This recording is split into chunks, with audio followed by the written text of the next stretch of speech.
أعوذ بالله من الشيطان الرجيم. بسم الله الرحمن الرحيم. لإيلاف قريش إيلافهم رحلة الشتاء والصيف فليعبدوا رب هذا البيت الذي أطعمهم من جوع وآمنهم من خوف. سورة القریش.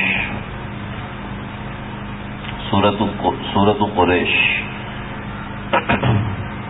یہ مکہ میں نازل ہوئی اور سورۃ الفیل کا حصہ شمار کی جاتی تھی. یعنی یہ ایسے ہوتا تھا کہ فجعلهم كعصف مأكول لإيلاف قریش إيلافهم رحلة الشتاء والصيف. لإيلاف قریش چاہیے کہ عادی ہو جائیں قریش، چاہیے کہ عادی ہو جائیں قریش. ایلافہم عادی ہو جانا ان کا رحلۃ الشتاء والصیف گرمی میں اور سردی میں اور گرمی میں سفر کا. فلیعبدوا بس ان کو چاہیے کہ وہ بندگی کریں رب ھذا البیت اس گھر کے پروردگار کی، وہ پروردگار الذی اطعمہم من جوع جو کہ ان کو کھلاتا ہے بھوک میں، وآمنہم من خوف اور ان کو امن دیتا ہے خوف سے. اس صورت کے اندر محض ترجمہ سن کر آپ کو صرف اتنا سمجھ میں آیا ہوگا کہ دو باتیں ہیں. ایک تو قریش کو تھوڑا واضح کیا گیا ہے اور دوسرا اللہ تعالیٰ کی بندگی کی طرف رغبت دلائی گئی ہے. ظاہراً یہ دو چیزیں ہیں. اس حدیث کے اس صورت کے کچھ ماضی میں دیکھا جائے تو یہ صورت آپ صلی اللہ علیہ وسلم کے زمانے میں جو صحیفہ تدوین کیا گیا تو اس صحیفے کے اندر بھی سورہ فیل کا حصہ تھی، اور اس لیے کہ سورہ فیل کے اندر میں نے جو تفصیلی واقعات سنایا تھا اس تفصیلی واقعے کے اندر قریش کی عظمت، ان کی ہیبت، ان کا جلال سارے عرب کے اندر بیٹھتا ہوا نظر آتا ہے. کہ ابرہہ جیسی سپر پاور اس نے حملہ کیا اور کعبۃ اللہ پر حملہ کیا، اور کعبۃ اللہ سے ان کو پورا عرب مل کے روک نہیں سکا. لیکن جب قریش کی باری آئی تو قریش کی مدد اللہ نے کی. اللہ کی مدد قریش کے ساتھ ایسی اللہ کی مدد قریش کے ساتھ تھی کہ وہ نشانہ عبرت بن کے رہ گیا. ابرہہ تفصیلی واقعہ سنا چکا ہوں. تو فجعلہم کعصف مأکول ان کو بنا دیا ایسا کہ وہ کھایا ہوا خز کی طرح ہو گئے. اس لیے لإیلاف قریش، اس لیے قریش کے لوگ سفر سے مانوس ہو گئے، سفر کے عادی ہو گئے. قریش کے لوگ مانوس ہو گئے. اس کی دو تین قسم کی تعبیریں نکالی ہیں. لإیلاف قریش اس لیے مانوس ہو جائیں، تاکہ مانوس ہو جائیں قریش. تاکہ مانوس ہو جائیں قریش تو مکمل جملہ نہیں بنتا. تو محدثین فرماتے ہیں، مفسرین فرماتے ہیں لإیلاف قریش کا مطلب یہ ہے کہ ان کے مانوس ہونے پر حیران ہو جائیں. قریش کے مانوس ہو جانے پر لوگ حیران ہو جائیں. اعجبہ لإیلاف قریش کہ عرب کے یہ بدو سفر کیسے کر سکتے ہیں، عرب کے یہ لوگ سفر کیسے کر سکتے ہیں. پر یہ میں نے صرف ترجمے کو واضح کیا ہے، سارا مسئلہ میں بھی عرض کرتا ہوں. تو یہ پہلے سورہ فیل کا حصہ تھا اور اسی کے ساتھ شمار کیا جاتا تھا. اس کے درمیان بسم اللہ الرحمن الرحیم نہیں لکھی تھی. بالکل ابتدائی درس کے اندر میں نے قرآن کی تاریخ آپ کے سامنے عرض کی تھی. اس میں بہت سے علم نکات تھے، تو علم نکات تو ویسے ہی سب کو بھول جاتے ہیں. تو اس میں نے عرض کیا تھا کہ حضرت عثمان رضی اللہ تعالیٰ عنہ نے قرآن کو دوبارہ سے مدون کیا اور بڑے اچھے طریقے سے اس کو ایک مصحف عثمانی بنایا. تو اس مصحف کے اوپر سب کو جمع فرمایا تھا. تو اس مصحف میں جو چیزیں رہ گئی تھیں ان کو شامل فرمایا. تو اس وقت لإیلاف قریش سے پہلے بسم اللہ الرحمن الرحیم لکھی گئی. کیونکہ پہلے تو سب کو معلوم تھا کہ فاتحہ بھی قرآن کا حصہ ہے، سب کو معلوم تھا معوذتین قرآن کا حصہ ہے، چنانچہ قرآن شروع ہوتا تھا الف لام میم سے اور ختم ہوتا تھا قل هو اللہ پر، اور معوذتین یعنی قل اعوذ برب الفلق اور قل اعوذ برب الناس، یہ جو تھیں یہ اتنی زیادہ مشہور تھی کہ لوگوں نے لکھنے کی ضرورت ہی نہیں سمجھی، اور سورہ فاتحہ اتنی مشہور تھی کہ لوگوں نے لکھنے کی ضرورت ہی نہیں سمجھی، لیکن حضرت عثمان کے سامنے چونکہ وسعت نظری ہو چکی تھی کہ اسلام اتنے علاقوں میں پھیل گیا، وہاں کے لوگوں بھائی یہ کیا کر رہے ہیں؟ اچھا عبداللہ آپ احمد آپ اس طرف آ جاؤ، عبداللہ پہ آگے آ جاؤ، عبداللہ کی طرف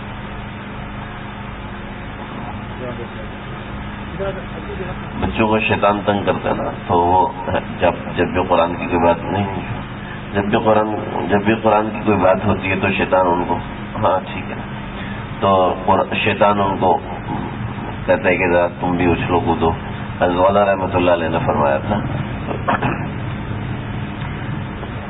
تو اس وقت حضرت عثمان رضی اللہ تعالیٰ نے لإلاف قریش کے آگے بسم اللہ الرحمن الرحیم لکھا دی کہ یہ ایک الگ صورت ہے جو کہ قریش کی شان میں ہے، اور حضرت عثمان رضی اللہ تعالیٰ پر بہت سے الزامات لگے تھے، تو کوئی یہ بھی کہہ سکتا ہے کہ یہ بھی ایک الزام ہو سکتا ہے، یہ الزام نہیں ہو سکتا کیونکہ آپ صلی اللہ علیہ وسلم نے عرب کی قریش کی خصوصیات بتائی تھیں، تو قریش کی جو خصوصیات بتائیں ان میں ایک یہ خصوصیت بھی بتائی کہ ان کی شان کے اندر اللہ نے پوری ایک صورت اتاری ہے، تو یہ اس کی دلیل تھی کہ لإلاف قریش یہ ایک الگ صورت ہے، الم تر کیف یہ ایک الگ صورت ہے۔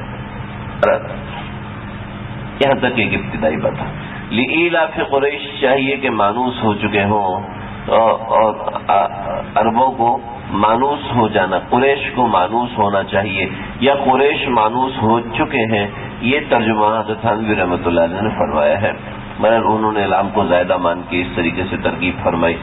تو یہاں پر مسئلہ سمجھنے اس کا پس منظر کیا ہے، تھوڑی سی میں اس کی تاریخ کی وضاحت کر دوں۔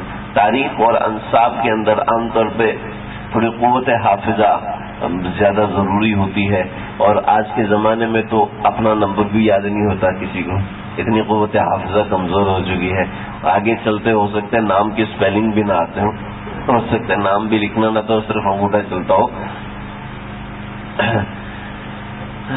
یہ تو آگے کا دور ہے جو انسان کے دماغ کم سے کم استعمال ہو، کم سے کم ہر چیز آٹومیٹک ہوتی جا رہی ہے نا، تو اس میں دماغ کا زور نہیں ہوتا۔ پہلے اپنے والد صاحب کو دیکھتے تھے، بڑوں کو دیکھتے تھے، ان کو 50 نمبر زبانی یاد ہوتے تھے، وہ ڈائل کرتے تھے نا، وہ ڈائل پہ گھماتے تھے تو نمبر ان کو زبانی یاد ہوتے تھے، آج کل تو کچھ بھی یاد نہیں ہوتا۔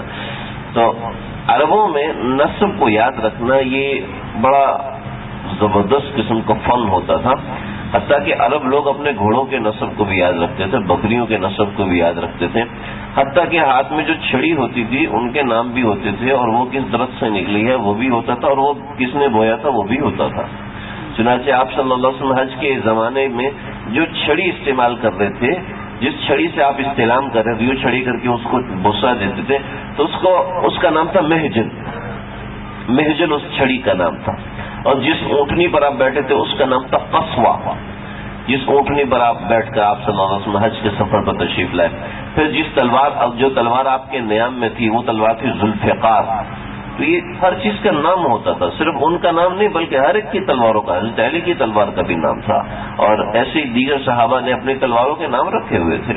اور ایسا ہوتا تھا جیسے آج کل نام رکھنے کا رواج صرف گھر کے اوپر رہ گیا، اور بہت سے گھر ہوتے ہیں وہ نام کے بغیر بھی ہوتے ہیں، جیسے کچھ لوگ فلانی منزل، اختر منزل، عشرت منزل اس طرح کرتے، پہلے نام رکھ دیا کرتے تھے، اس طرح سے یہ چیز بھی ختم ہوتی جا رہی۔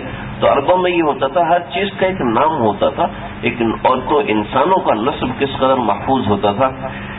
عرب کی جو سرزمین حجاز کی جو سرزمین تھی، اس حجاز کی سرزمین کو سب سے پہلے آباد کرنے والے حضرت ابراہیم علیہ السلام تھے۔ حضرت ابراہیم علیہ السلام عربی نہیں تھے، عبرانی تھے حضرت ابراہیم علیہ السلام۔ حضرت ابراہیم کے بیٹے حضرت اسماعیل علیہ السلام یہ عربی تھے، انہوں نے سب سے پہلے عربی بولنا شروع کیا. تو سب سے پہلے عربی بولنے والے حضرت اسماعیل علیہ السلام. زبانیں کیسے ایجاد ہوتی ہیں، کیا ہوتا ہے، یہ ایک بڑا دلچسپ قسم کا موضوع سمجھ میں آتا ہے، لیکن آج تک مجھے ملا نہیں کہ زبان ایجاد کیسے ہوتی ہے، کس طریقے سے ہوتی ہے. تو اس کی بھی تلاش ہے. آپ دعا کیجیے اللہ تعالیٰ علم میں، عمر میں، عمل میں، محنت میں برکت عطا فرمائے. عرب آگے بڑھ کے حضرت اسماعیل کے بعد جو عرب آگے بڑھے، تو میں بہت آسان کر کے بتا رہا ہوں، یہ بڑی کانٹ شانٹ کر کے میں نے کچھ عربی کتابوں سے نکالا ہے. تو 3 قسم کے عرب ہو گئے ابتدا سے لے کے ابھی تک. بعضی روایتوں میں کہ آدم علیہ السلام بھی عربی بولا کرتے تھے، لیکن وہ یہ ظاہر کے خلاف ہے، کیونکہ آدم جو ہے یہ آدم ہندی زبان کا لفظ ہے. جسے ہم کہتے ہیں کہ گندمی، تو آدم کے لفظی مطلب ہے گندمی رنگ کا. گندمی رنگ کا یہ کوئی عربی کا لفظ نہیں ہے. آدم، یہ جو لوگ نحو سے تعلق رکھتے ہیں، نحو پڑھتے ہیں، تو وہ بہت اچھے طریقے سے جانتے ہیں کہ آدم جو ہے وہ لفظ جو ہے وہ عبرانی ہے یا کسی اور زبان کا اختلاف ہے لوگوں کا. کچھ کہتے ہیں ہندی ہے، کچھ کہتے ہیں عبرانی ہے. تو آدم کس زبان کا لفظ ہے، لیکن عربی کوئی بھی نہیں کہتا، کوئی بھی نہیں کہتا کہ عربی ہے. تو البتہ 1-2 لوگوں نے کہا ہے کہ آدم علیہ السلام عربی بولتے تھے، لیکن صحیح بات یہ ہے کہ حضرت اسماعیل علیہ السلام سے عربی شروع ہوئی. بعضوں نے کہا حضرت اسماعیل کی نے یعرب بن قحطان، اس نے عربی بولنا شروع کی، تو وہاں سے عرب، یعرب سے عرب بن گیا. تو خیر یہ نہیں ہے. سب سے پہلے عرب حضرت اسماعیل علیہ السلام ہیں. حضرت اسماعیل علیہ السلام وہی ہیں جن کی ایڑیوں سے پانی نکلا تھا. تو اسماعیل علیہ السلام سے عرب جو ہے وہ آگے 3 قسموں میں تبدیل ہو گئے. ایک العرب البائدہ، العرب البائدہ. دوسرا ہے العرب العاربہ، اور تیسرا ہے العرب المستعربہ. عرب البائدہ، بائدہ کا مطلب یہ ہے جو بعید ہو گئے، غائب ہو گئے، ختم ہو گئے. جیسے کہ قوم عاد ہے، جیسا کہ قوم سمود ہے، جیسا کہ قوم عمالقہ ہے، جیسے قوم تسم ہے، جیسے قوم تسیم ہے، جیسے قوم عمیم ہے. یہ وہ قومیں ہیں جو کہ ختم ہو چکی. کچھ اللہ کے عذاب سے ختم ہوئی، اور کچھ اپنی موت آپ مر گئیں، کچھ اپنے علاقے چھوڑ کے دوسری جگہ پہ چلی گئیں. تو یہ جو قومیں ہیں ان کے آثار آج بھی عرب میں موجود ہیں. آج بھی ان کی بنی ہوئی عمارتیں موجود ہیں. اللہ نے ان کے قصے قرآن میں سنائے ہیں. لم يخلق مثلها في البلاد وثمود الذين جابوا الصخر بالواد وفرعون ذي الاوتاد. فرعون تو عربی نہیں تھا. فرعون ذي الاوتاد الذين طغوا في البلاد فاكثروا فيها الفساد وصب عليهم ربك. تو فرعون تو عربی نہیں تھا. بعض تاریخ نویسوں نے کہا چونکہ یہ عمالقہ کی قوم سے تھا اور عمالقہ کی قوم بھی عربی تھی، لہذا فرعون بھی عربی شمار ہوتا ہے. بہرحال اس کے اوپر میں تحقیق نہیں کر سکا. بتا یہ بہت سے قبیلے جو ختم ہو گئے ان کو کہتے ہیں البائدہ، عرب البائدہ، جن کا وجود ختم ہو چکا.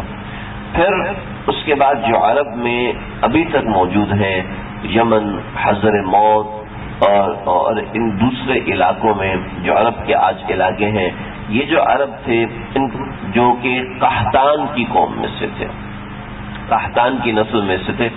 2 قسم کی نسلیں تھیں. ایک تھی عاربہ اور دوسری تھی مستعربہ. عاربہ، مستعربہ. عاربہ جو تھی وہ قحطان سے حضرت نوح علیہ السلام کی نسل میں جا کے ملتی تھی، اور جو مستعربہ تھی وہ عدنان سے حضرت اسماعیل، حضرت ابراہیم اور چلتے حضرت شیش سے جا کے ملتی تھی. تو یہ دوسری نسل تھی. تھوڑی سی علمی بحث ہے، میں اپنے مقصود کی طرف آؤں گا جہاں سے آپ کو بالکل ٹھیک طریقے سے سمجھ میں آنا شروع ہو جائے گا. اس کو تھوڑا سا سمجھنے کی کوشش کریں. ایک ہے عرب المستعربہ اور ایک ہے عاربہ. عاربہ، مستعربہ. عاربہ قحطان سے تھی. یہ دوسرے علاقے جو عرب کے دوسرے حضر موت ہے، یمن ہے، اور حبشہ سے دوسری طرف جو علاقے ہیں عربوں کے، یہ وہ تھے عرب العاربہ. یہ قحطان کی نسل سے تھے. اور دوسری جو نسل جو مکہ میں آباد تھی، جو مکہ میں آباد تھی اور مدینہ میں آباد تھی، اور پھر یمن کے کچھ علاقوں میں یہ لوگ موجود تھے، یہ عرب مستعربہ تھے.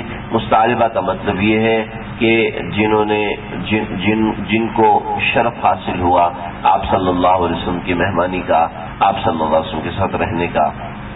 چنانچہ یہ عدنان کی نسل ہے. اب صرف عدنان کو ذہن میں رکھیں. عدنان سے نبی کریم صلی اللہ علیہ وسلم تک 21 واسطے ہیں. یہ محمد بن عبداللہ بن عبد المطلب بن ہاشم بن عبد مناف بن قصی بن کلاب بن مرہ بن کعب بن لؤی بن غالب بن فہر کو ذہن میں رکھیں. بن فہر بن کنانہ بن مدرکہ بن الیاس بن مزر بن نزار بن معد بن عدنان تک 21 واسطے ہیں. 21 واسطوں تک نسب بالکل محفوظ ہے. 21 واسطوں کے بعد جو نسب ہے وہ محفوظ نہیں ہے. کچھ لوگ اس کے درمیان 80 واسطے کرتے ہیں، کچھ لوگ اس کے درمیان 90 واسطے کرتے ہیں، کچھ لوگ اس کے درمیان 91 اور کچھ 92 واسطے کرتے ہیں. لیکن جو بھی واسطے کرتے ہیں وہ غیر محفوظ نسب ہے. چنانچہ حضرت عائشہ رضی اللہ تعالیٰ عنہا فرماتی ہیں کہ اس کے بعد جو کوئی نسب بیان کرے تو وہ جھوٹ بول رہا ہے. محدثین نے کہا کہ جھوٹ بولنے کا مطلب یہ نہیں کہ جھوٹ بول رہا ہے، بلکہ مطلب یہ ہے کہ وہ اندازے سے بتا رہا ہے. ابھی آپ لوگ انصاب کی کتابیں کھول کے بیٹھ جائیں تو آپ اور ہم بھی اندازہ نکال سکتے ہیں.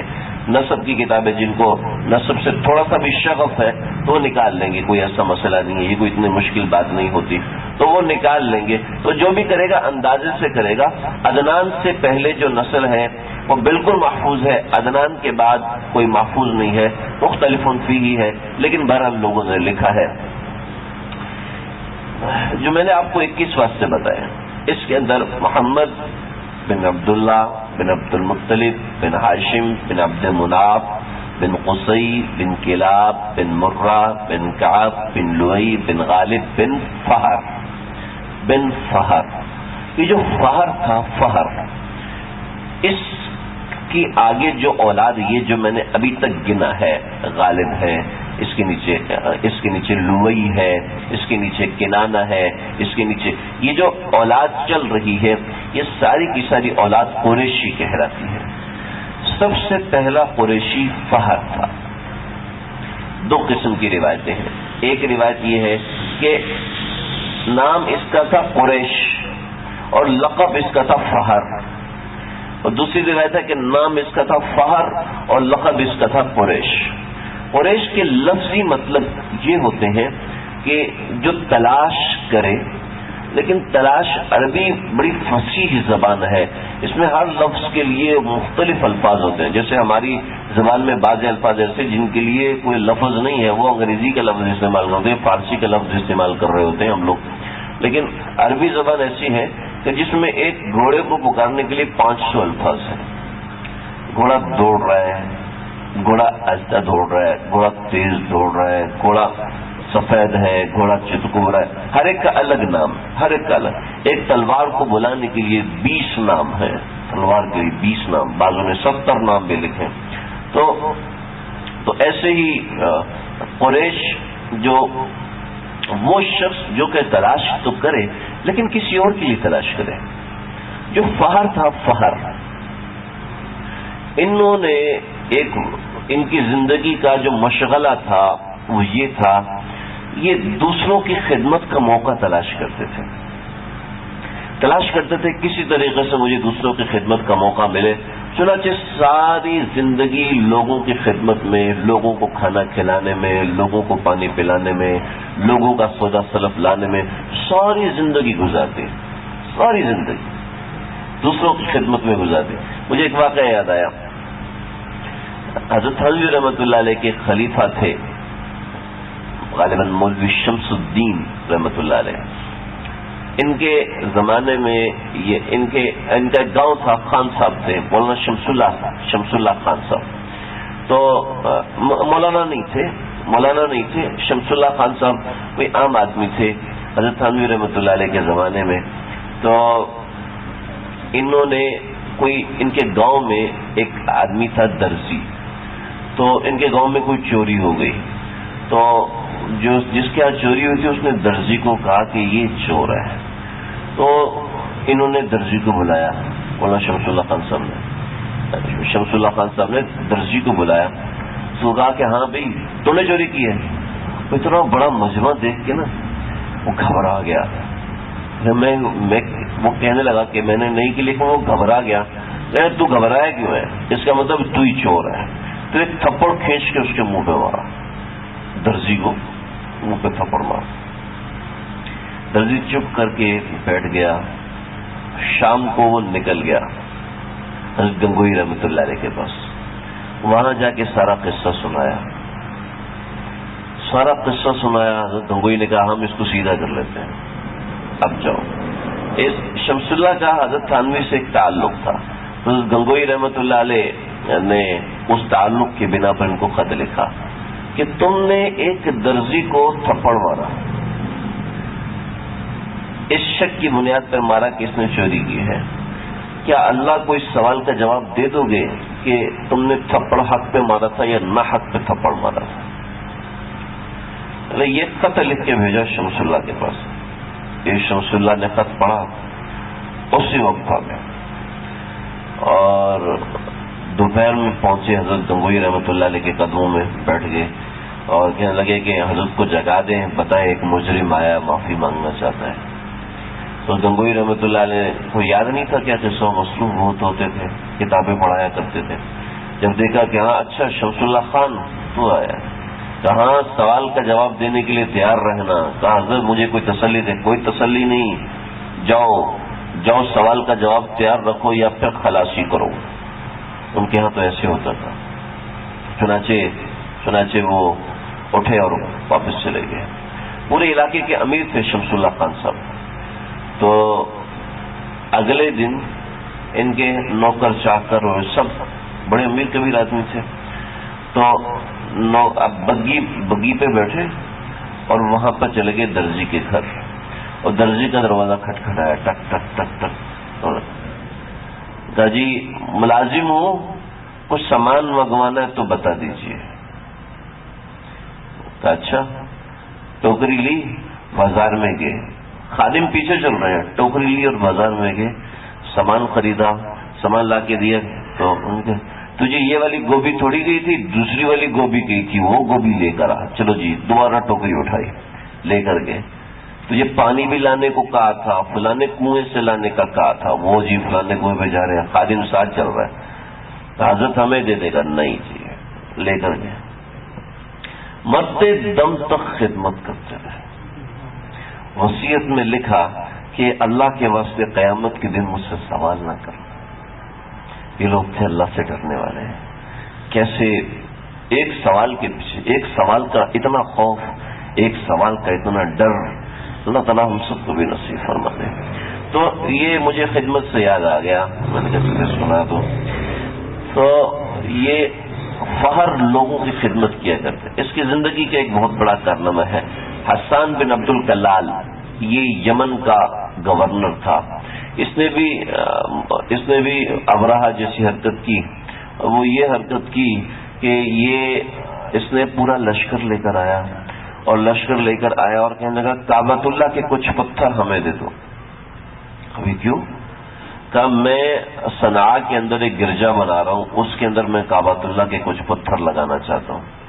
یہ اللہ کا گھر ہے, اس کے پتھر میں نہیں دے سکتا. اگر نہیں دے سکتا تو ہم پورے یمن کے ساتھ جنگ کرنے کے لیے آئیں گے. ٹھیک ہے, آ جاؤ. لشکر لے کر آیا اور فہر کا مقابلہ کیا, اور فہر نے ان کو مار بھگایا. فہر نے ان کو ایسا مار بھگایا کہ وہ صنعاء جا کے انہوں نے چین لیا, یمن میں جا کے چین لیا. تو لوگوں نے فہر کو اپنا بادشاہ بنا دیا, فہر کو اپنا بڑا بنا دیا.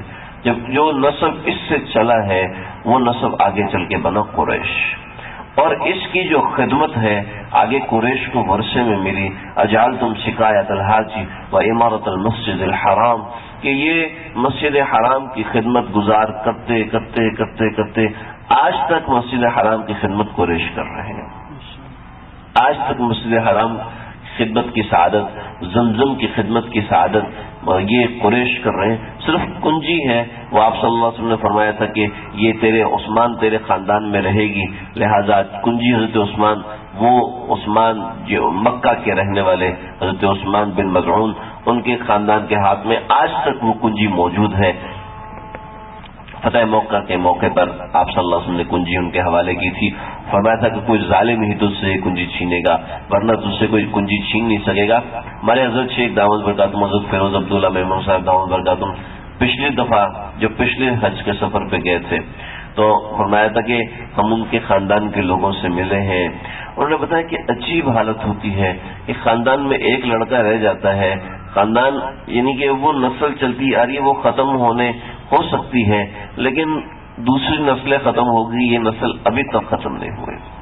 کہ کنجی کے متولی عورت تو ہو نہیں سکتی نا, کنجی کے متولی مرد ہی ہو سکتا ہے کیونکہ خاندان میں ایک بیٹا ہوتا ہے پھر اس کے 4 بیٹے پھر ہوتے ہیں, پھر ان 4 بیٹوں میں سے جس کو کنجی ملتی ہے پھر اس کی اولاد, پھر اس میں سے جس کو کنجی ملتی ہے پھر اس کی اولاد, جس کو کنجی ملتی ہے اس کی اولاد در اولاد ہوتی چلی جاتی ہے. تو یہ اللہ کی طرف سے ایک نظام ہے. خیر بات کنجی کے علاوہ جو ساری حرم شریف کی خدمت ہے وہ قریش کے ہاتھ لگی, حتیٰ کہ زمزم بند ہو گیا تو عبد المطلب کے ہاتھ پر زمزم دوبارہ کھلا. بڑے تفصیلی واقعات ہیں, ان کا یہاں پر وقت نہیں ہے, یہاں پر موضوع بھی نہیں ہے. آپ صلی اللہ علیہ وسلم نے قریش کی بڑی تعریف فرمائی ہے, بڑی توصیفیں فرمائی ہیں.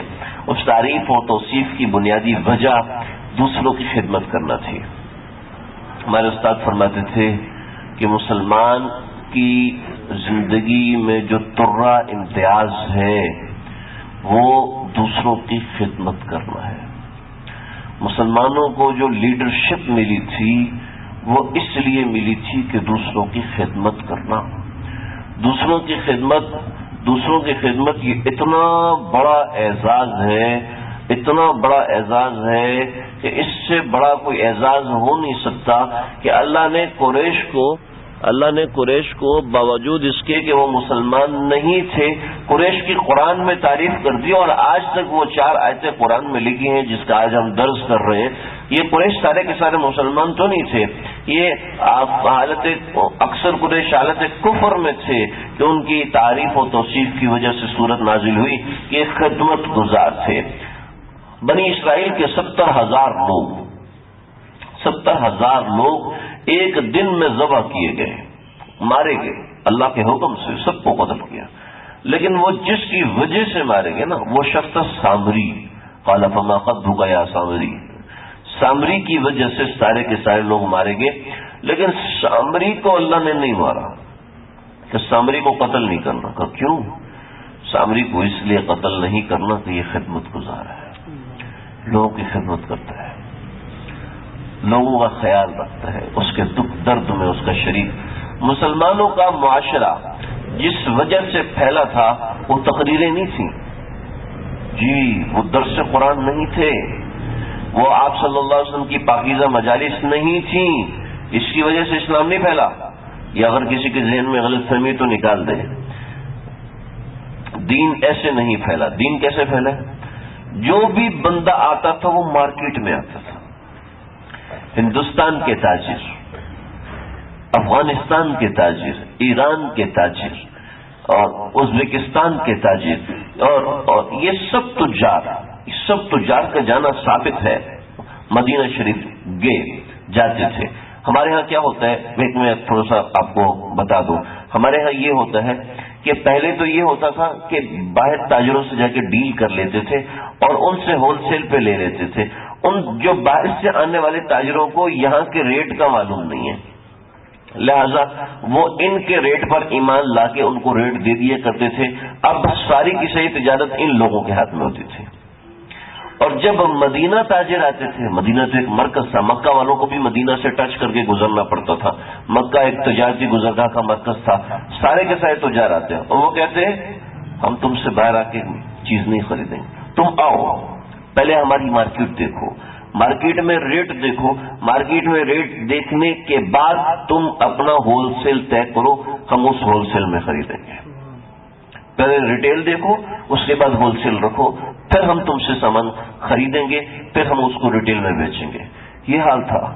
ایک عیسائی مدینہ شریف میں آیا اور کہنے لگا مجھے جو خریدنے ہیں, 15 کلو جو مجھ کو خریدنے ہیں آپ مجھے دے دیجئے. کہا کہ آپ میرا ریٹ یہ ہے, آپ سامنے والی دکان میں جائیں اس سے بھی ریٹ معلوم کریں. وہ گیا, ریٹ معلوم کیے، اس کا بھی وہی ریٹ تھا جو اس کا ریٹ تھا. جو کی کوالٹی دیکھ لو، جو کی کوالٹی بھی دیکھ لی، دونوں ایک ہیں. تو اب آپ اس سے لے لو. ٹھیک ہے، گئے اور اس سے جا کے لے لیا. اس سے لینے کے بعد اس کے پاس دوبارہ آیا. چلا گیا، آپ نے مجھے اس کے پاس کیوں بھیجا؟ کہا کہ اصل مسئلہ یہ ہے، اب یہ ہے مسلمان سکھ بھائی کے لیے، یہ بیچنے والا مسلمان ہے، یہ بیچنے والا مسلمان ہے، اور جو خریدنے کے لیے آیا ہے وہ عیسائی ہے. وہ باہر ملک سے آیا، دوسری جگہ سے آیا خریدنے کے لیے. یہ عیسائی ہے. سامنے جو جس کی دکان ہے وہ شخص بھی عیسائی ہے، وہ بھی عیسائی آدمی ہے، اور یہ مسلمان ہے، خریدار بھی عیسائی ہے. عیسائی نے جا کے عیسائی سے خرید لیا، آیا مسلمان کے پاس. تم نے مجھے کیوں نہیں بیچا؟ مجھے سمجھ میں نہیں آئی بات. یہ بات یہ ہے کہ صبح سے میرے پاس 3 گاہک آ چکے ہیں، اور میں دیکھ رہا ہوں کہ اس کے پاس ایک گاہک بھی نہیں آیا. تو میں نے چاہا کہ اس کی گندم بک جائے، اس کی جو بک جائے. چلا گیا، جو تو میں نے اس سے خرید لیا ہے، لیکن کلمہ میں تمہارے پاس لینے آیا، مجھے کلمہ پڑھا تھا. اس چیز نے لوگوں کو مجبور کیا. یہ ایسے بھی خدمت ہوتی ہے، اس طرح بھی خدمت کی جا سکتی ہے. حضرت عمر رضی اللہ تعالیٰ عنہ 2 سپر پاور ان کے قبضے میں آ چکی تھی. ایک سپر پاور ایران، فارس جس کو کہتے ہیں، اور دوسری سپر پاور روم. یہ 2 سپر پاور حضرت عمر کے قبضے میں آ چکے ہیں. رات کو نکلے، جنگل میں دیکھا روشنی جل رہی ہے. وہاں پہنچے، بچے کے رونے کی آواز آ رہی ہے. دروازہ کھٹکھٹایا، یہ بچہ کیوں رو رہا ہے؟ کہا جاؤ جو بھی ہو تم جاؤ، امیر المومنین کو بتا دو بچہ یہاں رو رہا ہے. کہا تم مجھے تو بتاؤ. کہنے لگی کہ بات یہ ہے کہ امیر المومنین نے یہ معاملہ رکھا ہے کہ جب بچہ 2 برس کا ہوگا تو ماں کے دودھ پر نہیں ہوگا، تو اب بچے کا وظیفہ مقرر ہوگا. تو میں اس بچے کا دودھ چھڑوا رہی ہوں تاکہ یہ بچہ روئے تو اس کا دودھ چھوٹے، تو امیر المومنین کو پتا چلے کہ بچہ رو رہا ہے، اس کا دودھ چھوٹ گیا، لہذا وہ میرا وظیفہ مقرر کر دے گا. عمر بن خطاب رضی اللہ عنہ بھاگے، کہنے لگے کہ جاؤ صبح امیر المومنین کو بتا دینا کہ میرا بچہ دودھ چھوڑ رہا ہے، تو وہ وظیفہ مقرر کر دیں گے. فجر کی نماز ہوئی، فجر کی نماز تک روتے رہے. فجر کی نماز ہوئی، صحابہ کو اکٹھا کیا، ممبر پر چڑھے اور فرمانے لگے کہ میں نے غلط فیصلہ کر لیا تھا، اور تم لوگوں نے بھی مجھے تنبیہ نہیں کی، کاش کہ تم مجھے روک دیتے. تم نے بھی مجھے تنبیہ نہیں کی کہ وہ بچہ جو پیدا ہوتا ہے، پیدا ہوتے ہی اس کا وظیفہ مقرر ہو جانا چاہیے. لیکن میں نے کہا کہ 2 برس تک تو ماں کا دودھ پیتا ہے، اس کو باہر کی چیز کی ضرورت نہیں.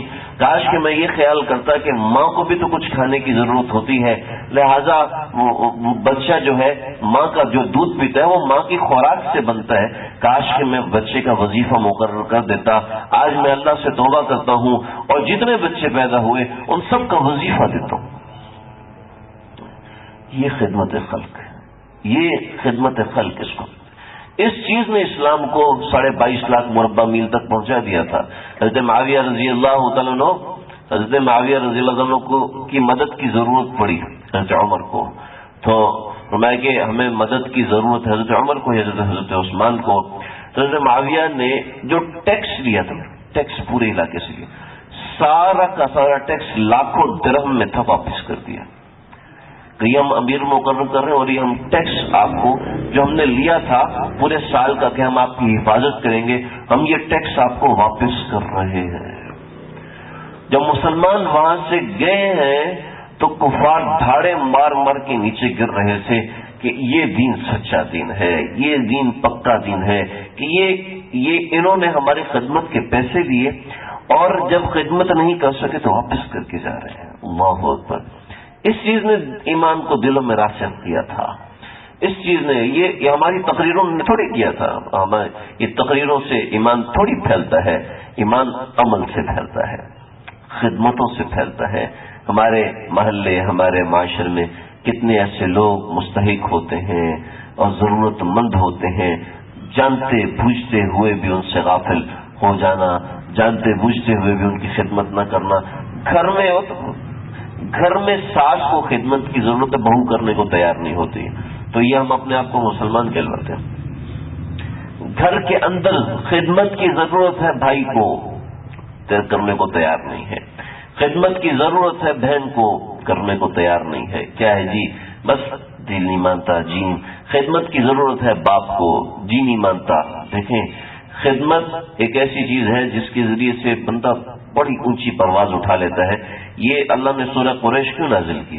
یہ بتانے کے لیے کہ میں خدمت گاروں کی قدر کرتا ہوں، جو میرے بندوں کی خدمت کرتے ہیں میں ان کی قدر کرتا ہوں۔ ابراہیم بن ادہم رحمۃ اللہ علیہ کو خواب آیا، خواب میں دیکھا کہ اولیاء اللہ کا نام ایک فرشتے نے رجسٹر میں لکھا ہوا ہے، تو ابراہیم بن ادہم کہتے تو میرا نام بھی لکھ دے گا، نہیں ابھی تیرا نام نہیں لکھنا۔ اگلی رات پھر خواب آیا، فرشتے نے کہا کہ کیا لکھ رہے ہو فرشتے کو؟ کہا میں اولیاء اللہ کا نام لکھ رہا ہوں۔ کہا تو میرا نام ہے، تو اس نے رجسٹر دکھایا تو سب سے اوپر ابراہیم بن ادہم کا نام لکھا تھا، تو میرا نام سب سے اوپر، میں تو ایسا گندا، میں تو ایسا گندا۔ کہا تو ایسا گندا تو ہے، لیکن مسئلہ یہ تو لوگوں کی خدمت بہت کرتا ہے، اس وجہ سے جو اللہ کے بندوں سے پیار کرتا ہے اللہ اس سے بہت زیادہ پیار کرتے ہیں۔ تو اللہ کا پیارا بننے کا سب سے بڑا وظیفہ تہجد شاہ قوابین کے ساتھ ایک یہ ہے کہ اللہ کے بندوں کی خدمت کریں، اللہ کے بندوں کی خدمت میں لگ جائیں۔ ہمارے ایک استاد وہ ہمیں 3 نصیحتیں فرماتے تھے، علماء کو خاص طور پہ علماء کو، عوام کو عام طور پہ فرماتے تھے، نمبر 1 ذکر زیادہ کیا کرو، اللہ کو یاد زیادہ کیا کرو، نمبر 1 اللہ کو یاد زیادہ کیا کرو، نمبر 2 نماز کی پابندی کیا کرو، اور نمبر 3 خدمت کیا کرو۔ خدمت کرنے سے بندہ جو مقام دل میں، کوئی عورت کہتی ہے ساس میری عزت نہیں کرتی، فلاں نے میری عزت، آپ نے خود عزت نہیں کروائی، شوہر میرا خیال نہیں کرتا، آپ نے اپنا خیال نہیں کروایا، آپ خدمت ایسا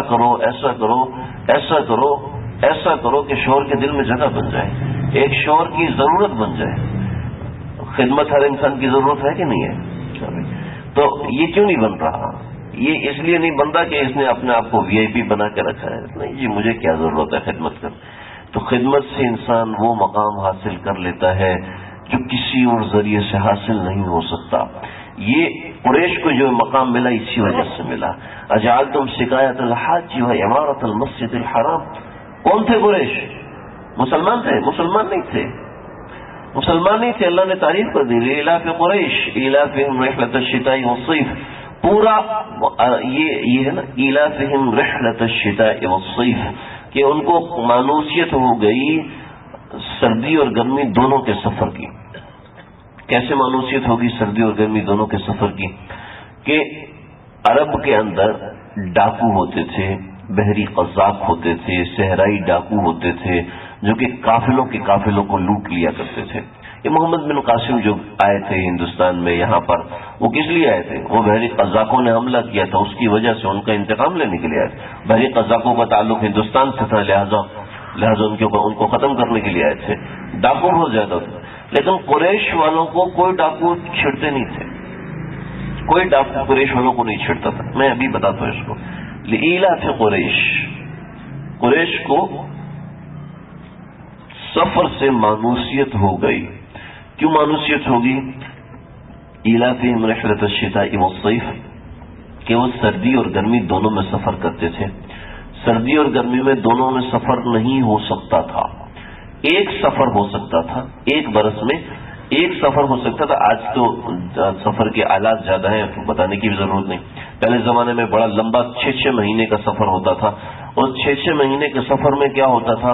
کبھی ڈاکو پڑ گیا، مزدوری کر کے پیسے آئے، پیسے کر کے مال خریدا، پھر اس کو دوسری جگہ بیچا، پھر تیسری جگہ بیچا، ایسے 2-3 سال انسان کی تجارت میں لگ جایا کرتے تھے، اور کبھی ڈاکو پڑ جاتے تو جان بھی چلی جاتی تھی۔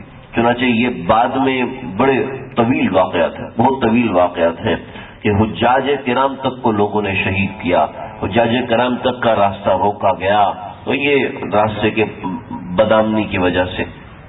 لیکن قریش والوں کو خاص طور پہ قریش والوں کو ایسا امن حاصل تھا جیسا امن کسی اور کو کبھی بھی حاصل نہیں تھا. تو یہ جو فہر ہے، فہر سے آگے نسل چلی. یہ فہر کا لقب تھا قریش یا فہر، یہ لوگوں کی خدمت کیا کرتا تھا.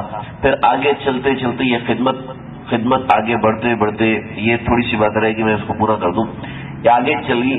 یہ خدمت ہر طرح کی خدمت کرتے تھے. لیکن آگے جو ہاشم تھا، محمد بن عبداللہ بن عبد المطلب بن ہاشم، جو عبد المطلب کے والد ہاشم تھے، انہوں نے کیا خدمت کی؟ یہ شام گئے تھے سفر پر. ان کو پتہ چلا کہ مکہ میں قحط پڑ گیا ہے، تو انہوں نے کیا کیا؟ انہوں نے اونٹ ذبح کرنا شروع کیے اور اونٹ ذبح کر کے بڑے بڑے برتنوں میں اس کے اندر اس کا کھانا بنانا شروع کیا. سالن بنایا، سالن بنا کے پھر جو کی روٹیاں بنائیں اور جو کی روٹیاں بنا کے اس سالن میں پھینک دیں. جب اس سالن میں پھینکی تو یہ ایک کھانا بن گیا جس کو لوگ سرید کہتے تھے. یہ کھانا بن گیا. آپ صلی اللہ علیہ وسلم کو یہ کھانا بڑا پسند تھا، تو اس کا نام کچھ اور تھا، لیکن اس کھانے کو کہتے تھے حشم. تو حشم سے حشم کھلانے والا ہاشم بن گیا اس میں فائد. تو ان کا نام کچھ اور تھا، نام ان کا ہاشم پڑ گیا. یہ ایسی خدمت کیا کرتے تھے، اپنا مال لوگوں کی خدمت میں ایسے لٹایا کرتے تھے. تو پھر آگے کعبۃ اللہ میں عبد المطلب کی ایسی خدمت ہوئی کہ زمزم کا کنواں کھل گیا، اور ایسا کھل گیا کہ آج تک وہ زمزم چل رہا ہے. تو یہ ان کی خدمت تھی. ان کی خدمت کی وجہ سے ڈاکو بھی ان کو نہیں روکتے تھے، کسی علاقے میں ان کے اوپر حملہ نہیں کیا جاتا تھا. مسئلہ یہ تھا کہ عرب کے پاس پیسوں کی بہت زیادہ کمی تھی، نہ وہاں زراعت تھی، نہ وہاں پانی اتنا زیادہ تھا کہ اس کے ذریعے سے زراعت ہو سکے، کھیتی پروان چڑھ سکے. مدینہ میں کھجور ہوا کرتی تھی، مکہ میں کھجور ہوا نہیں کرتی تھی. یہاں پر کھجور جیسا پھل بھی نہیں ہوتا تھا. تو لوگوں کا جو کھانا پینا اور لین دین تھا وہ بالکل بند تھا. کوئی آ گیا خیرات دے دیا. تو ہاشم نے کیا کیا کہ لوگوں سے کہا کہ تم سفر کرو، تم صرف حرم کی خدمت کرتے ہو، جو لوگ تمہیں پیسے دیتے ہیں اس کو اپنے کھانے پینے میں استعمال کرتے ہو، لیکن تمہاری عزت اور تمہارا مقام پورے عرب میں بہت زیادہ ہے. تم لوگ اگر تجارت کرو تو لوگ سال میں ایک سفر کرتے ہیں، تم 2 سفر کر سکتے ہو. چنانچہ مسئلہ یہ تھا کہ یمن جو تھا وہ گرم علاقہ تھا اور شام ٹھنڈا علاقہ تھا. چنانچہ شام میں یہ جاتے گرمیوں میں کہ وہاں ٹھنڈک ہوتی، اور یمن میں جاتے سردیوں میں کہ وہاں سردیوں میں بھی گرمی ہوا کرتی تھی. تو یہ ایسے سفر کیا کرتے تھے، اور یوں کرتے کرتے ان کی تجارت ایسی پروان چڑھی کہ مکہ کا بازار، مکہ میں کئی اوقاز، مجنا، یہ بڑے بازار لگنا شروع ہو گئے، اور لوگ یہاں پر آ کے مال تجارت لایا کرتے تھے. اوقاز اور مجنا کے اندر آپ صلی اللہ علیہ وسلم نے بڑی تبلیغ کی ہے، اور یہیں سے حج کے زمانے میں کچھ لوگ جڑے تھے جنہوں نے آپ صلی اللہ علیہ وسلم سے بیعت کیا تھا. تو بہرحال یہ قریش کی عظمت شان ہے. آپ صلی اللہ علیہ وسلم ان کی عظمت شان کی وجہ سے لوگ ان پر حملہ نہیں کرتے تھے، اور کبھی تجارتی قافلہ لوٹنے کا کبھی بھی موقع نہیں آیا تھا کہ اس سے پتا چلا کہ قریش کا تجارتی قافلہ لوٹ لیا گیا ہے. یہ قریش کے ساتھ جو لوگ تھے ان کا تجارتی قافلہ لوٹ لیا گیا ہے. اللہ کے گھر کی خدمت کی وجہ سے ان لوگوں کو یہ اعزاز ملا تھا. آپ صلی اللہ علیہ وسلم نے فرمایا قریش کو برا بھلا مت کہو. قریش کے اندر 7 ایسی خصوصیات ہیں جو کسی اور میں نہیں آ سکتی. پہلی خصوصیت یہ ہے کہ نبوت ان کو ملی، نبوت آخری نبوت ان کے پاس ہے. پھر فرمایا کہ خلافت بھی قریش کے پاس ہوگی. آپ نے فرمایا خلافت بھی قریش کے پاس ہوگی، اور یہ فرمایا کہ اپنے ائمہ قریش میں سے بناؤ. چنانچہ حرمین شریفین میں جو ائمہ کرام جو مستقل ہیں وہ قریشی النسل ہیں، قریشی النسل ہیں. تو یہ اپنے ائمہ قریش میں سے بناؤ. تو یہ خلافت. پھر اس کے بعد کعبۃ اللہ کی پاسبانی، کعبۃ اللہ کی حفاظت کا جو منصب ہے وہ بھی قریش کے پاس ہے. پھر کعبۃ اللہ میں جو زمزم اور پانی پلانے کی ذمہ داری ہے وہ بھی قریش کے پاس آج تک ہے. یہ 4 خصوصیات. پھر 5ویں کہ ابرہا کے لشکر پر جو فتح حاصل ہوئی وہ قریش کو فتح حاصل ہوئی. پھر 6 یہ ہے کہ انہوں نے بغیر کسی تبلیغ کے بغیر کسی نبی کے، بغیر کسی واعظ و نصیحت کے قریش نے 10 برس تک اللہ کی عبادت کی، حتیٰ کہ پورا عرب بتوں کی عبادت کرتا تھا، لیکن قریش صرف اللہ کی عبادت کرتے تھے کہ ہم صرف اس کعبہ کے رب کی عبادت کرتے ہیں۔ تو یہ ان کی چھٹی خصوصیت تھی۔ اور 7ویں خصوصیت یہ ہے کہ ان کے بارے میں سورت نازل ہوئی اور کسی قوم کے بارے میں سورت نازل نہیں ہوئی۔ قریش کے قبیلے کے بارے میں سورت نازل ہوئی، یہ سب ان کو خدمت کا صلہ تھا۔ اللہ تعالی ہم سب کو بھی اس کی توفیق نصیب فرمائے۔ تو ان کے 2 سفر ہوتے تھے، ایلافہم، ان کو رغبت ہوگی، مانوسیت ہوگی، عادت ہوگی سفر کی، رحلت الشتاء، سردی میں بھی سفر کی۔ عرب سردی میں سفر نہیں کر سکتے تھے، شدید گرمی میں سفر نہیں کر سکتے تھے، جب بہار کا موسم ہوتا تھا اس موسم میں سفر کر سکتے تھے، لیکن قریشی سردی اور گرمی دونوں میں سفر کیا کرتے تھے۔ ان کے لیے اللہ نے راستوں کو آسان بنا دیا تھا۔ جو لوگ بھی قریش کے ساتھ جاتے تھے وہ لوگ ہمیشہ نفع یاب ہو کے آتے تھے۔ چنانچہ آپ صلی اللہ علیہ وسلم نے فرمایا کہ قریش کو برا بھلا مت کہو، جو قریش کو برا کہے گا اللہ اس کے ساتھ برا کریں گے، جو قریش کے ساتھ برائی کا ارادہ کرے گا اللہ اس کے ساتھ برائی کریں گے۔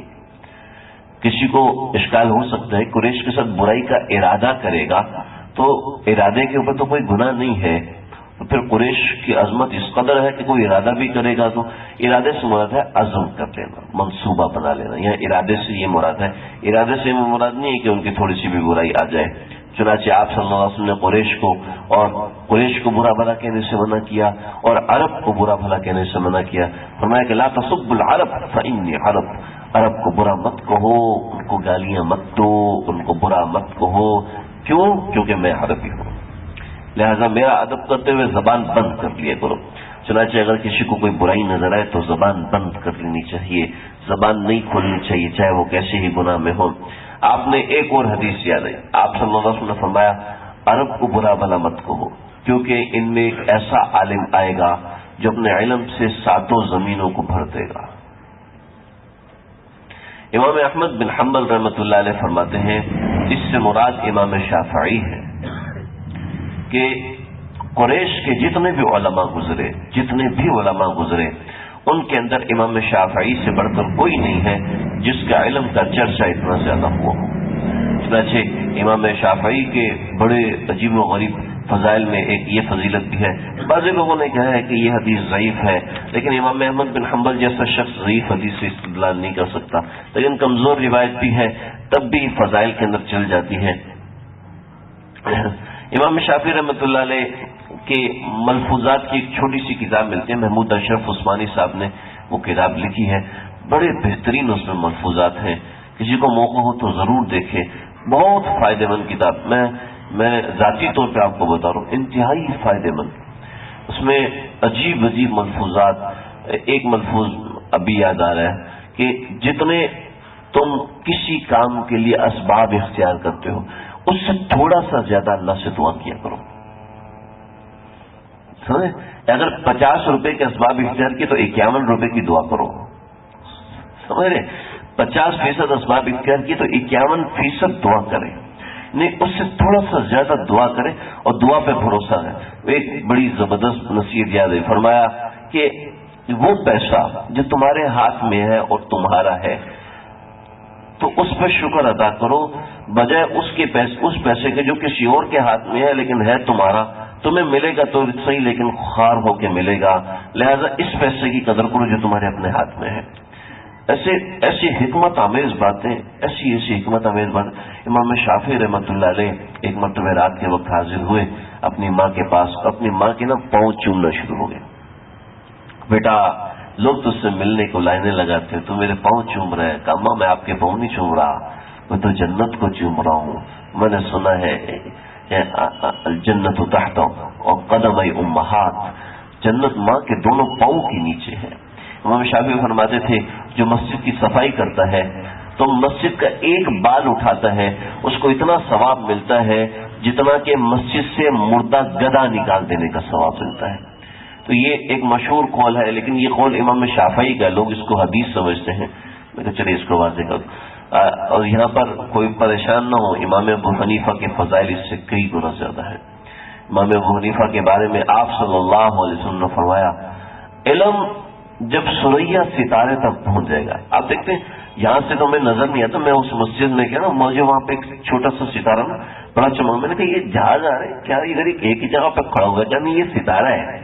پھر مجھے وہ حدیث یاد آئی کہ ایک چاند کے ساتھ ایک مکمل ستارہ ہے, وہ ہر وقت چمک رہا ہوتا ہے. اس ستارے کو کہتے ہیں سریا, سا را یا الف, سریا ستارہ. علم جب سریا ستارے تک پہنچ جائے گا تو اس تک ایک فارس کا شخص ضرور پہنچ کے رہے گا. اور محدثین جمی کے جمی تمام محدثین فرماتے ہیں اس سے مراد امام ابو حنیفہ ہے. امام ابو حنیفہ کے فضائل کیا ہیں؟ تو خیر یہاں پر قریش کی بات چل رہی تھی تو آپ صلی اللہ علیہ وسلم نے فرمایا کہ ایک عالم آئے گا کہ جس کا علم, قریش کا ایک عالم آئے گا جس کا علم ساتوں زمین تک عبور ہو جائے گا, اور وہ عالم محدثین فرماتے ہیں امام شافعی رحمۃ اللہ علیہ ہیں.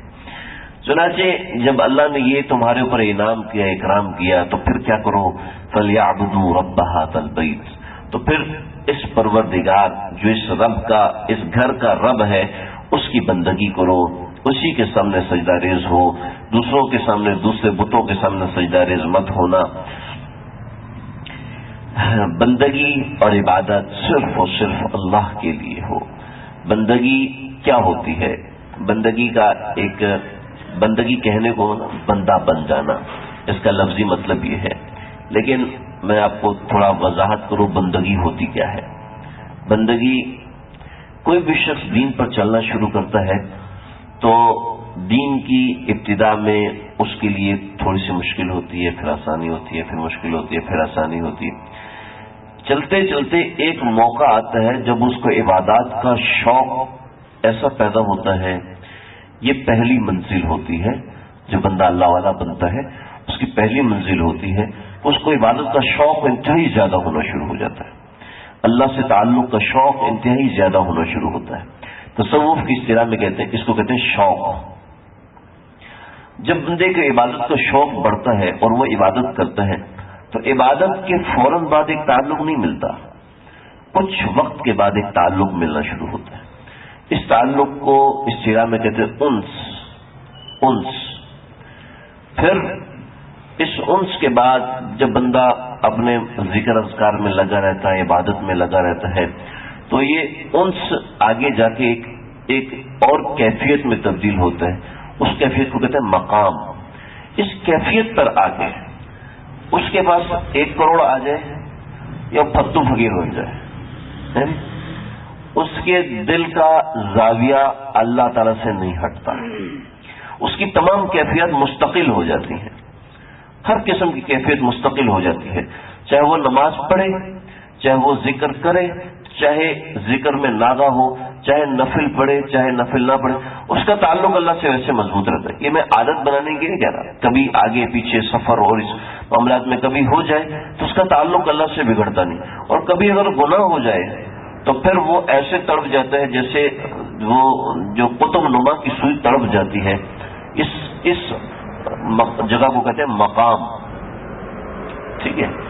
پھر اس کے بعد بندے کے اوپر کچھ ایسی کیفیت آتی ہیں جس میں بندے کے کسی کام کا دل نہیں کرتا, کبھی عبادت کا دل نہیں کرتا, کبھی ذکر کا دل نہیں کرتا.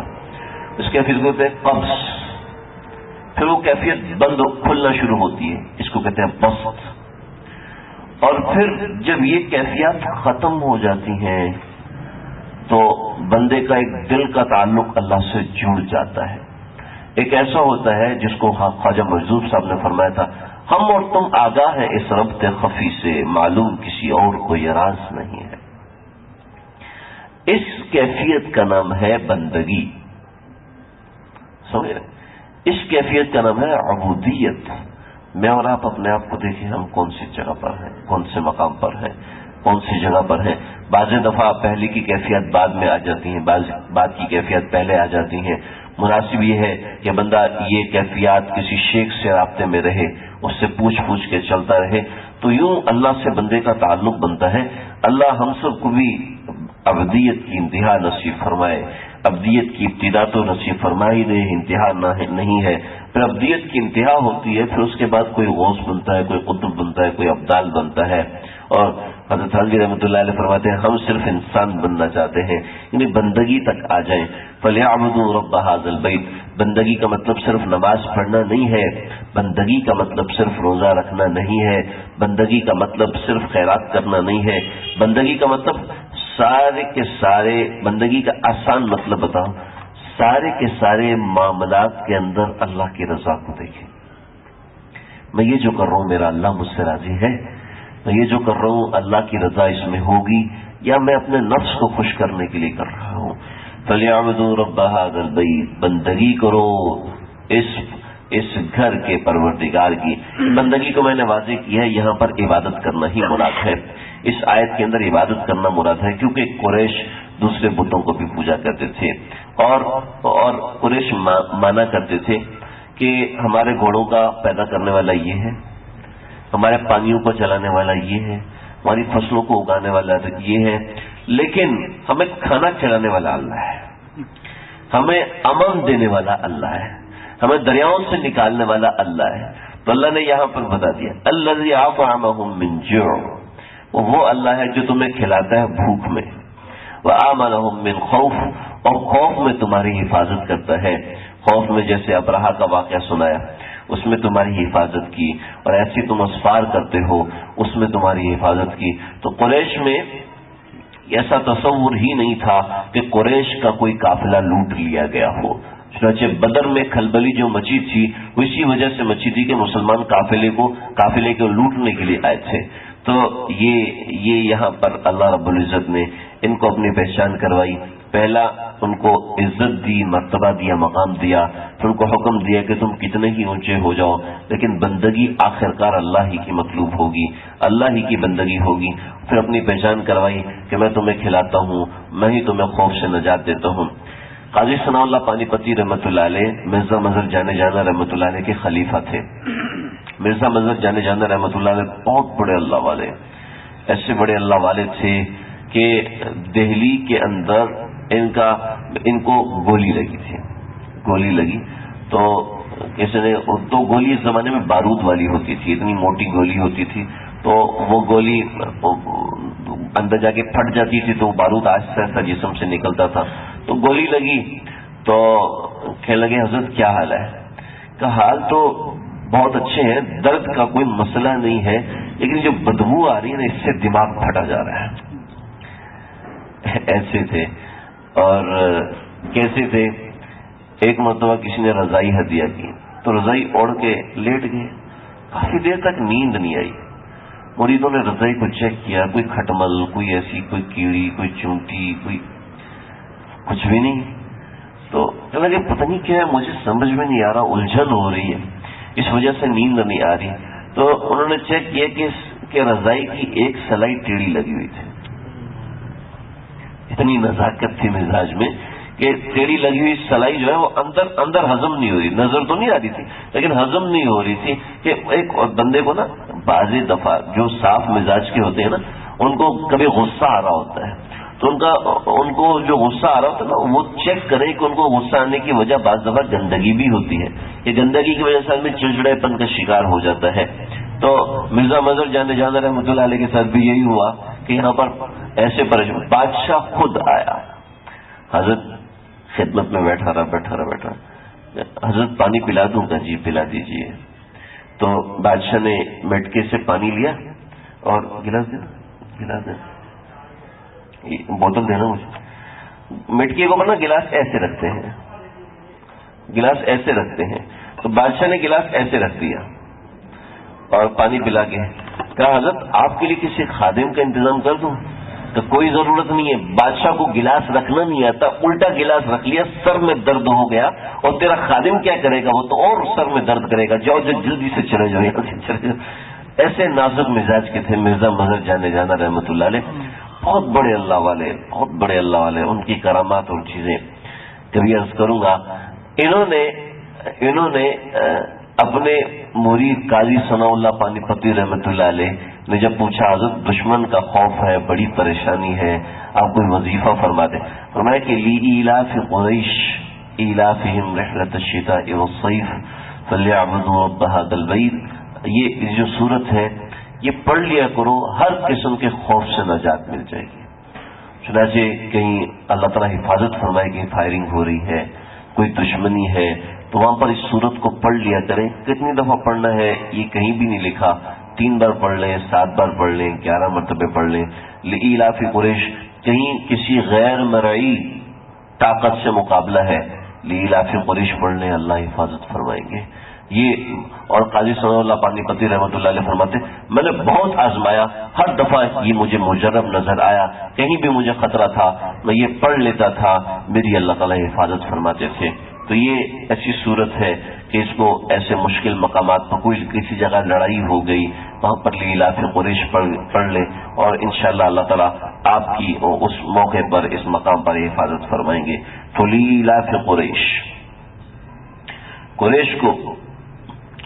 عادی ہو گئے سفر کے، ایلافہم رحلۃ الشتاء والصیف، عادی ہو گئے سردی اور گرمی دونوں میں سفر کے۔ فلیعبدوا رب ھذا البیت، بس تمہیں چاہیے کہ تم بندگی کرو پروردگار کی جو اس گھر کا پروردگار ہے، الذی اطعمہم من جوع، جو تمہیں کھلاتا ہے بھوک میں، وآمنہم من خوف، اور تمہیں امن دیتا ہے خوف کے موقع پر۔ اللہ تعالیٰ مجھے، آپ کو، ہم سب کو سمجھنے کی اور عمل کرنے کی توفیق عطا فرمائے۔ وآخر دعوانا الحمدللہ رب العالمین۔ قریش کی اور بھی تحقیق ہے، میں صرف چند باتیں یہاں پہ رکھی ہیں۔ بسم اللہ الرحمن الرحیم، الحمد للہ رب العالمین، والصلاة والسلام على اشرف الانبیاء والمرسلین۔ ربنا تقبل منا انك انت السميع العليم وتب علينا انك انت التواب الرحيم، افرغ علينا صبرا وثبت اقدامنا وانصرنا على القوم الكافرين۔ اے اللہ، ہمارے اس درس قرآن کی ادنا سی کوشش کو قبول فرمائیے، اس میں غلطیوں کوتاہیوں کو معاف فرمائیے، جو کم ہمتی ہے اور جو محنت نہ کرنا ہے اس کی وجہ سے جو غلطیاں کوتاہیاں ہوئیں معاف فرما دیجیے، جو جان بوجھ کے ہوا معاف فرما دیجیے، جو انجانے میں ہوا معاف فرما دیجیے، ہم سب کے صغیرہ کبیرہ تمام گناہوں کو معاف فرما دیجیے۔ اے اللہ، اس قرآن کی برکت سے، آپ کے احکامات کی برکت سے، اے اللہ ہم سب کی بگڑی بنا دیجیے، ہم سب کو سچا اور پکا اللہ والا بنا دیجیے، دین کی خط منتہا تک پہنچا دیجیے۔ اے میرے مولا، اے میرے مالک، ہم سب کی دلی جائز حاجات کو پورا فرما دیجیے۔ جو لوگ بھی بیمار ہیں اللہ سب کو شفاء کلی عطا فرمائیے، شفاء کاملہ عاجلہ مستمرہ عطا فرمائیے۔ اچانک مرض سے آپ کے نبی نے پناہ مانگی ہے، ہم بھی اچانک مرض سے پناہ مانگتے ہیں۔ اے میرے مولا، ہر قسم کی مرض سے، اچانک مرض ہو، رفتہ رفتہ کا مرض ہو، اے اللہ شفاء کلی عطا فرما دیجیے۔ اے اللہ، آسمان سے جو بھی بلائیں نازل ہو رہی محض اپنے فضل و کرم سے حفاظت فرمائیے۔ اے اللہ، اس صورت کے درس کی برکت سے دشمن عناصر سے حفاظت فرمائیے، اغوا کرنے والوں سے حفاظت فرمائیے، اغوا بھرائے تاوان والوں سے حفاظت فرمائیے، بچوں کو اغوا کرنے والوں سے حفاظت فرمائیے، چھینا جھپٹی کرنے والوں سے حفاظت فرمائیے، قتل و غارت کرنے والوں سے حفاظت فرمائیے۔ صورت کی برکت سے اللہ، جو لوگ حاضر ہیں، جو لوگ کسی بھی طریقے سے سن رہے ہیں، ان سب کی محض اپنے فضل و کرم سے حفاظت فرمائیے۔ جو لوگ بیمار ہیں اللہ، وہ شفاء کلی عطا فرمائیے۔ کون بیمار تھا؟ عماد اللہ، ان دونوں کو شفاء کلی عطا فرمائیے۔ جو مرض آیا ہے محض اپنے فضل و کرم سے اس مرض کو سلب کر لیجیے، اپنے نام کی برکت سے، اے اللہ اس دعا کی برکت سے، اس درس کی برکت سے، آپ کے ان مبارک کلمات کی برکت سے جو آپ نے قرآن میں لکھوا دیے، اللہ اس کی برکت سے اس کو صحت کی بارش نازل فرما دیجیے، مرض کا نام و نشان مٹا دیجیے، مرض کو سلب کر لیجیے۔ اے اللہ، آپ اسباب کے تابع نہیں، دنیا اسباب کے تابع ہے، آپ مسبب الاسباب ہیں، ہم تو آپ کے تابع ہیں۔ اللہ، آپ سے دعا کرتے ہیں ہمارے بھائی کو جو تکلیف میں ہے، اللہ صحت کلی عطا فرمائیے، صحت کاملہ عاجلہ مستمرہ عطا فرمائیے۔ جبران کو مکمل صحت عطا فرمائیے، اللہ جبران کو صحت عطا فرمائیے۔ امان کے بیٹے عبداللہ کو صحت کاملہ عاجلہ مستمرہ عطا فرمائیے۔ اس گھر میں جو بچہ بھی بیمار ہے، جو بندہ بھی بیمار ہے، جو بوڑھا بھی بیمار ہے، اللہ علی اختر صاحب کو صحت عطا فرمائیے، ان کے سفر کو کامیاب فرمائیے، ان کے سفر دین کو قبول فرمائیے۔ یا اللہ ان کی اہلیہ کو صحت کاملہ عاجل مستمر عطا فرمائیے، محض اپنے فضل و کرم سے برکت صحت کی بارش نازل فرما دیجیے، یا اللہ غیب سے صحت کے اسباب مہیا فرما دیجیے، جیسے مرض آیا ہے ویسے جاتا نہیں، لیکن اے اللہ آپ مرض کو سلب کرنے پر قادر ہیں، اے اللہ محض اپنے فضل و کرم سے سلب فرما لیجیے، جو لوگ بھی بیمار ہیں سب کو صحت عطا فرمائیے، میرے بھائی مولی عمر حیات کو صحت عطا فرمائیے، آپریشن سے بچا لیجیے، اے اللہ محض اپنے فضل و کرم سے صحت عطا فرمائیے، اے اللہ جو لوگ بیمار ہیں جنہوں نے دعاؤں کا کہا، جنہوں نے نہیں کہا کہنا چاہتے تھے، جو امید وابستہ رکھتے ہیں، جنہوں نے پیغام بھیجا نہیں ملا، جو کہنا چاہتے تھے نہیں کہہ سکے، سب کے جملہ مقاصد حسنہ کو اپنے ان قرآن کے الفاظ کی برکت سے پورا فرما دیجیے۔ ربنا تقبل منا انك انت السميع العليم وتب علينا انك انت التواب الرحيم وصلى الله تعالى على خير خلقه محمد وآله وصحبه اجمعين.